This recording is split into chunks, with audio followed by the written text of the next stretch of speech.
Hello दोस्तों, अभी के इस क्लास में 17 फरवरी फाइनल परीक्षा के लिए हिंदी के सब्जेक्टिव क्वेश्चन आंसर देखेंगे अभी की इस क्लास में। तो आप लोग क्लास को पूरा वॉच कीजिएगा। 17 फरवरी को हिंदी का फाइनल परीक्षा होने वाला है। तो 17 फरवरी फाइनल परीक्षा के लिए हम लोग हिंदी के सब्जेक्टिव क्वेश्चन आंसर पढ़ेंगे अभी की इस क्लास में। यहाँ पर देख सकते हो सेकेंडरी स्कूल एग्जामिनेशन 2025 ये फाइनल परीक्षा के लिए हिंदी का क्वेश्चन पेपर है। इस क्लास में हम लोग सब्जेक्टिव क्वेश्चन आंसर देखेंगे। 100 नंबर का एग्जाम होगा, 50 नंबर का ऑब्जेक्टिव और 50 नंबर का सब्जेक्टिव। समय मिलेगा 3 घंटा 15 मिनट का। तो सबसे पहले तो खंड अ मिलेगा। खंड अ में आपसे ऑब्जेक्टिव टाइप क्वेश्चन पूछा जाएगा 1 से लेकर 100 तक, जिनमें से किन्हीं 50 प्रश्नों के उत्तर देना है। तो खंड अ में ऑब्जेक्टिव क्वेश्चन रहेगा। उसके बाद खंड ब मिलेगा। खंड ब में विषयनिष्ठ प्रश्न पूछा जाएगा। सबसे पहले क्वेश्चन नंबर 1 में 100% यही पूछा जाएगा गद्यांश।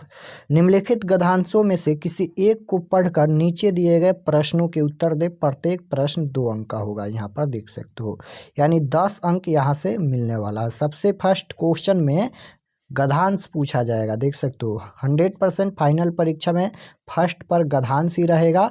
यहाँ पर देखिए 2 गद्यांश रहेगा, क और ख, जिनमें से एक प्रश्न का ही उत्तर देना है। तो गद्यांश कैसे बनाया जाता है, तो यहाँ तक देखिए लिखा गया है और इसी में से पढ़कर नीचे दिए गए क्वेश्चन का आंसर देना है। जैसे ये क्वेश्चन पूछा गया है कि निम्नलिखित प्रश्नों के उत्तर दे।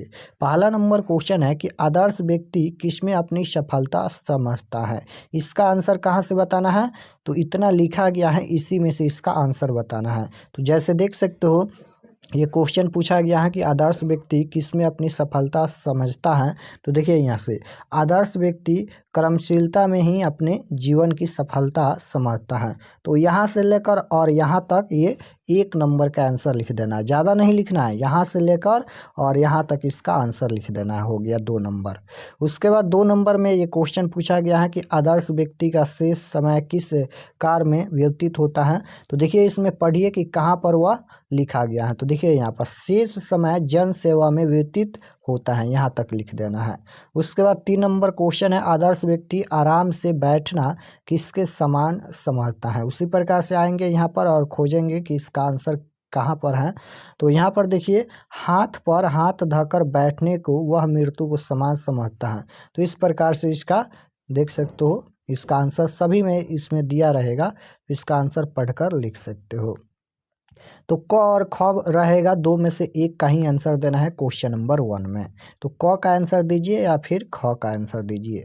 उसके बाद क्वेश्चन नंबर 2 में भी 100% यही पूछा जाएगा, गद्यांश ही पूछा जाएगा। देख सकते हो यहाँ पर गद्यांश पूछा जाएगा क्वेश्चन नंबर 2 में।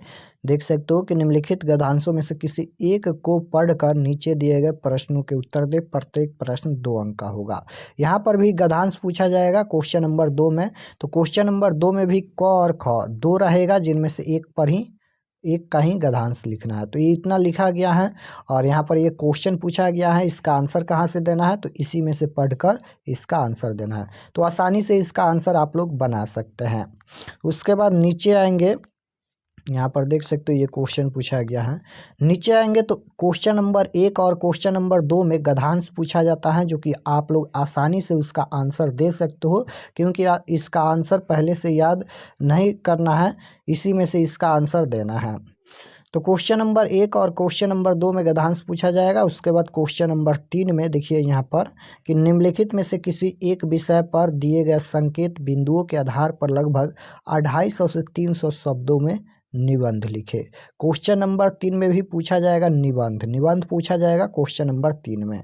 तो यहाँ पर देखिए क है, ख है, ग है, यानी इस तरह से यहाँ पर देख सकते हो इतना तक यहाँ पर लिखा गया है। किसी एक विषय पर ही निबंध लिखना है। देख सकते हो क्वेश्चन नंबर 3 में ये पूछा जाएगा निबंध, और 250 से 300 शब्दों में निबंध लिखना है, और ये 10 अंक का होगा, यहाँ पर देख सकते हो। तो 3 हो गया। उसके बाद क्वेश्चन नंबर 4 में भी पूछा जाएगा आवेदन पत्र लिखने के लिए। जैसे पैसे के लिए अपने पिता के पास एक आवेदन पत्र लिखे। अथवा में रहेगा संवाद लिखने के लिए। 2 क्वेश्चन पूछा जाएगा, जिनमें से एक का ही आंसर देना है। या फिर आप लोग यहाँ पर आवेदन पत्र लिखिए या फिर संवाद लिखिए, दोनों में से एक का ही आंसर देना है। उसके बाद क्वेश्चन नंबर 5 में पूछा जाएगा कि निम्नलिखित प्रश्नों में से किसी 5 प्रश्नों के उत्तर लगभग 20 से 30 शब्दों में देना है। 10 अंक यहाँ से मिलने वाला है। और ये क्वेश्चन कहाँ से पूछा जाएगा, तो आपके हिंदी के बुक से ये क्वेश्चन 10 क्वेश्चन पूछा जाएगा, जिनमें से 5 का आंसर देना है। तो ये क्वेश्चन आपको पहले से याद होना चाहिए, क्योंकि देख सकते हो ये बुक का क्वेश्चन पूछा गया है। कौन नंबर क्वेश्चन देखिए, जाति प्रथा भारत में बेरोजगारी का एक प्रमुख और प्रत्यक्ष कारण क्यों बनी हुई है। ये क्वेश्चन आपके हिंदी के चैप्टर नंबर 1, जिसका नाम है श्रम विभाजन और जाति प्रथा, जिसके लेखक हैं भीमराव अम्बेडकर, उस चैप्टर से ये प्रश्न पूछा गया है। उसके बाद ख नंबर क्वेश्चन है, परंपरा का ज्ञान किसके लिए सबसे ज़्यादा आवश्यक है और क्यों। ये सभी क्वेश्चन 10 क्वेश्चन बुक से पूछा गया है। इसका आंसर आपको पहले से याद होना चाहिए। और अभी हम बताएंगे लास्ट में कि आप लोग इसका PDF और सभी सब्जेक्टिव क्वेश्चन कैसे डाउनलोड कर सकते हैं। तो आप लोग क्लास में अंत तक बने रहिएगा। देखिए ग में यहाँ पर पूछा गया है, गांधी जी बढ़िया शिक्षा किसे कहते हैं। जो चैप्टर है आप लोग का शिक्षा और संस्कृति, उसी से ये क्वेश्चन पूछा गया है। अपने विवाह के बारे में बिरजू महाराज क्या बताते हैं। परहित के लिए देह धारण कौन करता है, स्पष्ट कीजिए। भारत माता अपने ही घर में प्राशनी क्यों बनी हुई है। उसके बाद है कि कवि बीरेन डंगवाल किन अत्याचारियों का जिक्र करते हैं। लक्ष्मी कौन थी, उसके पति का क्या नाम था। उसके बाद है माँ मंगू को अस्पताल में क्यों नहीं भर्ती कराना चाहती थी। उसके बाद है पपाती कौन थी और वह शहर क्यों लाई गई थी। तो इतना क्वेश्चन पूछा गया है, इसमें से 5 का ही आंसर देना है। उसके बाद क्वेश्चन नंबर 6 में पूछा जाएगा कि निम्नलिखित प्रश्नों में से किसी एक प्रश्न का उत्तर दे। और यहाँ पर क्या पूछा जाएगा, देख सकते हो यहाँ पर ये पूछा जाएगा व्याख्या करने के लिए। ये भी बुक से पूछा जाएगा और ये 5 नंबर का होगा, देख सकते हो यहाँ पर व्याख्या करना है। 2 क्वेश्चन पूछा जाएगा, जिनमें से एक का ही आंसर देना है। तो मात्र इतना ही क्वेश्चन पूछा जाएगा, क्वेश्चन नंबर 6 तक ही क्वेश्चन पूछा जाएगा। अब चलिए इसका आंसर भी हम लोग देख लेते हैं, कैसे आप लोग आंसर लिखेंगे। तो यहाँ पर देखिए खंड ब विषयनिष्ठ प्रश्न का सभी का आंसर लिखा गया है, देख सकते हो। तो क्वेश्चन नंबर 1 का क नंबर का आंसर यहाँ पर देख सकते हो, जो पूछा गया था, आदर्श व्यक्ति क्रमशीलता में ही अपने जीवन की सफलता समझता है। हम बता दिए थे ऊपर ही कि इसका आंसर यहाँ पर है। तो यहाँ तक इसका आंसर लिखना है, देख सकते हो क और ख। उसके बाद क्वेश्चन नंबर 2 का क का यहाँ पर ये सभी का आंसर लिखा गया है, एक गद्यांश का ही आंसर है।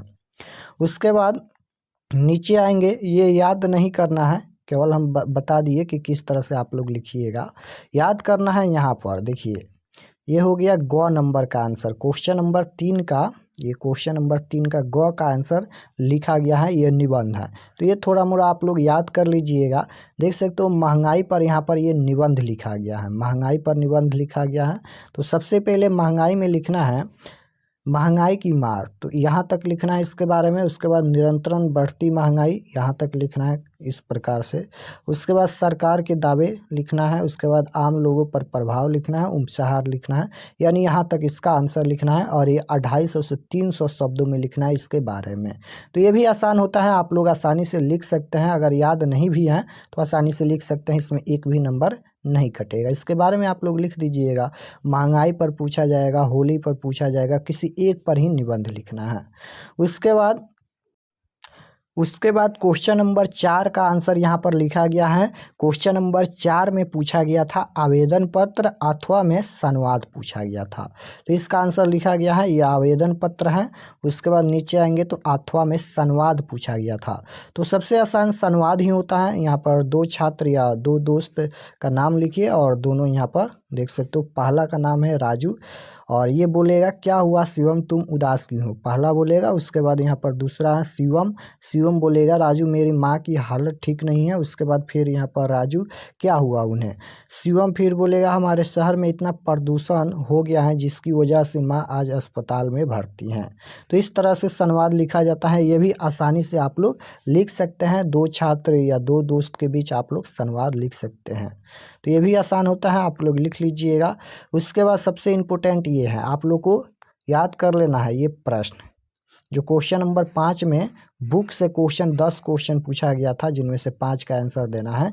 ये क्वेश्चन इम्पोर्टेंट है, ये क्वेश्चन आपको पहले से याद होना चाहिए।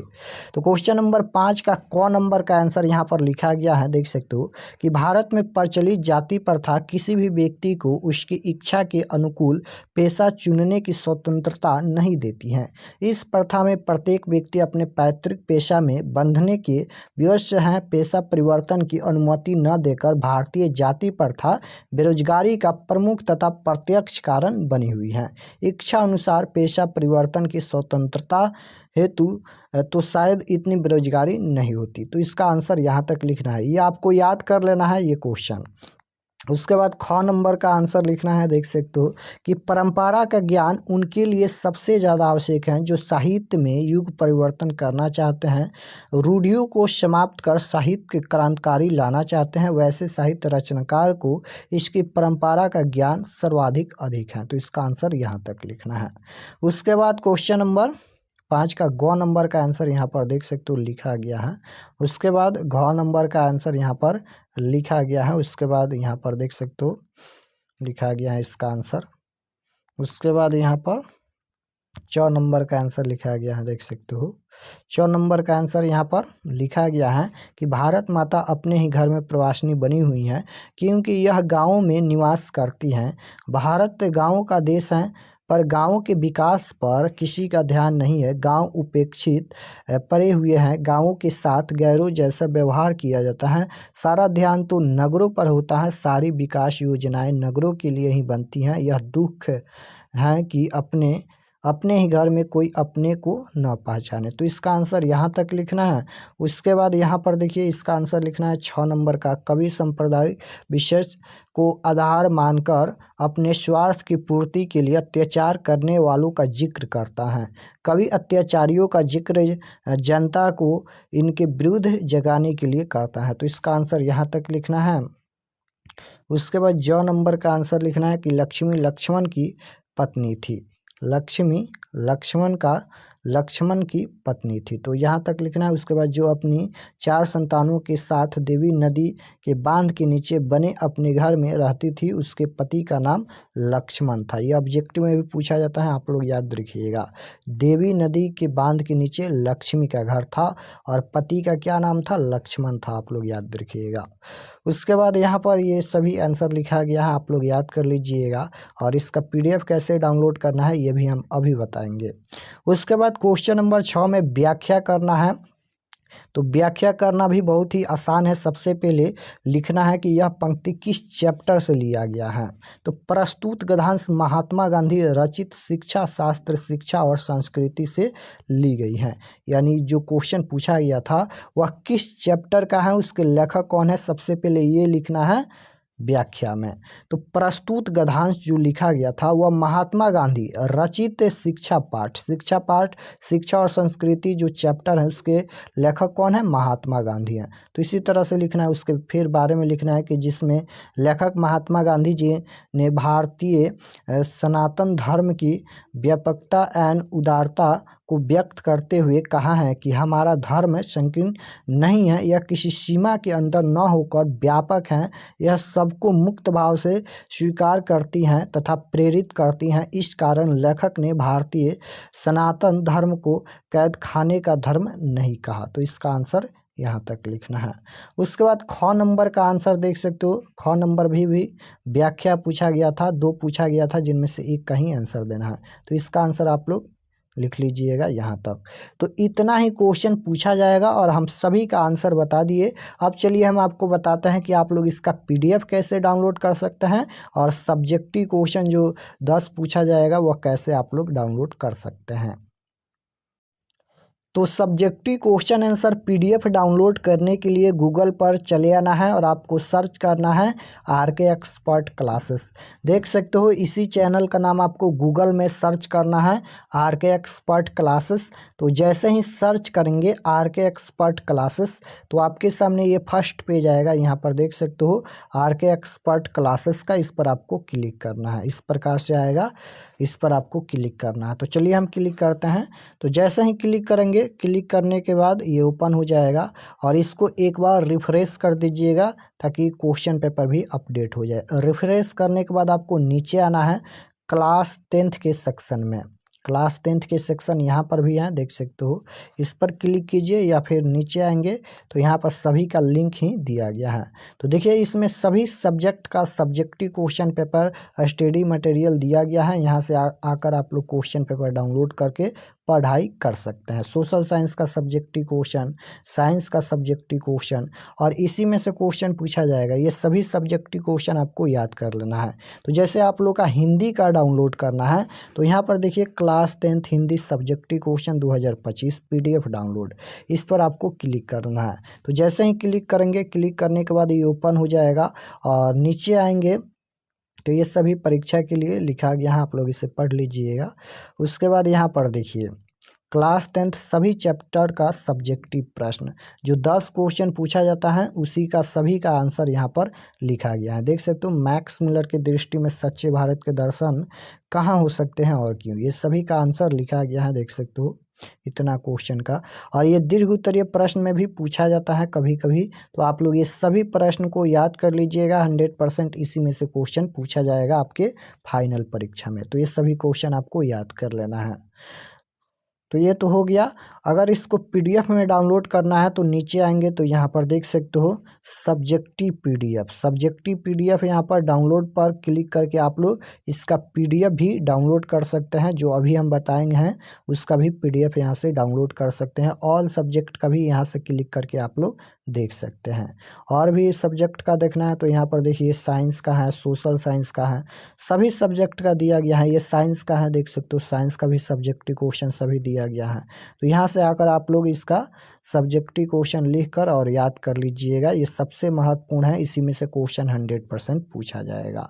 तो मिलते हैं नेक्स्ट क्लास में, तब तक अपने स्टडी कीजिए। यहाँ से आकर आप लोग question paper subjective objective download कर सकते हैं। और चैनल पर नए होंगे तो चैनल को ज़रूर सब्सक्राइब कर लीजिएगा ताकि आने वाले नेक्स्ट क्लास आपके पास ज़रूर पहुँचे।